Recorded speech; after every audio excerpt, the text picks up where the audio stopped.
ওয়ালাইকুম রহমতুল্লাহ বরকাতুহ। প্রিয় সমস্ত ভাই ও বন্ধুরা, হিন্দু মুসলিম খ্রিস্টান কোনো ভেদাভেদ নেই, সমস্ত ভাইদের কাছে বলছি, এই যে আমার ভিডিও করতেছি, যে গাছটা দেখছেন, এই গাছটা হলো একটা বট গাছ। এই বট গাছটা এমন একটা গাছ যে গাছের নিচে সবাই আশ্রয় গ্রহণ করতে পারে, ছায়ার জন্য, সুস্থতা কামনা করার জন্য, একটু ক্লান্ত দূর করার জন্য এই গাছটা নিচে সবাই আশ্রয় গ্রহণ করতে পারে, কারো ক্ষতি হয় না এবং সবাইকে ঠান্ডা শীতল হাওয়া এই গাছের মাধ্যমে, গাছের নিচে গেলে পাওয়া যায়, যেহেতু উপর থেকে সূর্যের আলো নিচে ওইরকম আরও ভেদ করে না, মানে সরাসরি রোদ্দুরটা কারো গায়ে লাগবে না, যার কারণে এই গাছের নিচে মানুষ আশ্রয় নেয় এবং বিশ্রাম নেয়।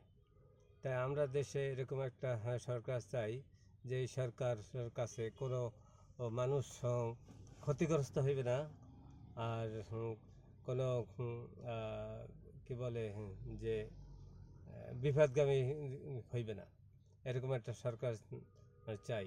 তাই এইবার এই নির্বাচনে আমরা এরকম একটা সরকার দাঁড়িপাল্লা নির্বাচনে, যে বাংলাদেশ জামাত ইসলাম এবং ঐক্যজোট আরও অন্যান্য ইসলামী দল যারা আছে, যারা ঐক্য করছে, তাদেরকে ভোট দিয়ে জয়যুক্ত করে আমরা সরকার গঠন করার সুযোগ দেব, যাতে এই গাছের মতন সবাই এই এই আশ্রয় গ্রহণ করতে পারে এবং সবাই ভালো থাকে, যার কোনো ক্ষতি না হয় কারো কোনো।